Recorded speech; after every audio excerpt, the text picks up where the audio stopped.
ہمارے عزیز آج دنیا سے چلے جاتے ہیں، جانے کے بعد انہیں تمہارے مال کی ضرورت نہیں، تمہاری دولت کی ضرورت نہیں، تمہارے پیسے کی ضرورت نہیں۔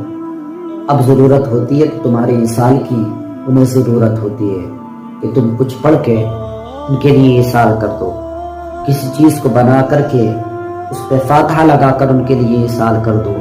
ان کے لیے یہ چیز ضروری ہوتی ہے، لیکن ہم دیکھیں کہ ہمیں مہینے یوں ہی گزر جاتے ہیں، کبھی ہمارا قبرستان بھی جانا نہیں ہوتا، اپنے والد کی قبر پر، اپنے عزیزوں کی قبروں پر جا کر اتنا موقع نہیں ملتا ہمیں کہ ہم جا کر کے کچھ پڑھ کر کے ان کے لیے احسان کر دیں، بلکہ اس طرح سے نہ کیا کرو۔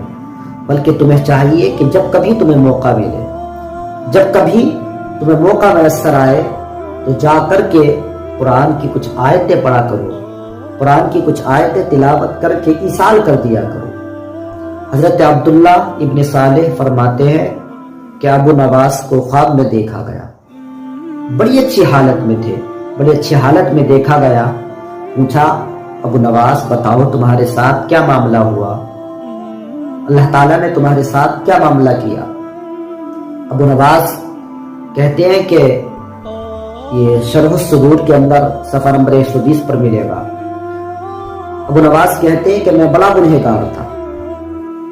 گنہگار تھا، لیکن ایک دن ایک اللہ کا مقبول بندہ آیا، اللہ کا مقبول بندہ آیا اور اس نے اپنی چادر کو قبرستان میں بچھایا۔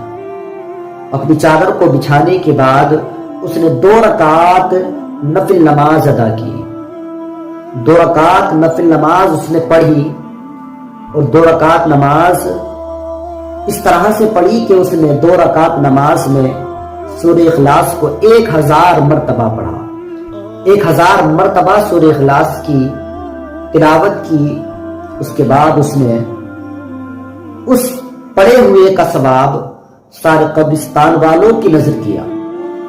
اللہ رب العزت نے اس کے ایصال کرنے کی وجہ سے پروردگار نے سارے قبرستان والوں کی بخشش فرما دی، سارے قبرستان والوں کو بخش دیا اس کے پڑھنے کی وجہ سے۔ اب دیکھیں کہ ہمیں چاہیے کہ ہم قرآن کی تلاوت کر کر کے اپنے عزیزوں کے لیے ایصال کیا کریں، ان کے لیے۔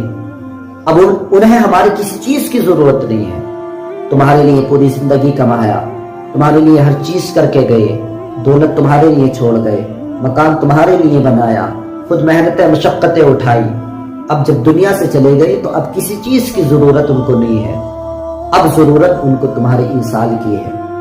کبھی موقع ملے تو آپ کبھی کھانا بنوا کر کے غریبوں کو کھلا دیا کریں، کبھی غریبوں کو پیسہ بانٹ دیا کریں، کبھی فاتحہ لگوا دیا کریں۔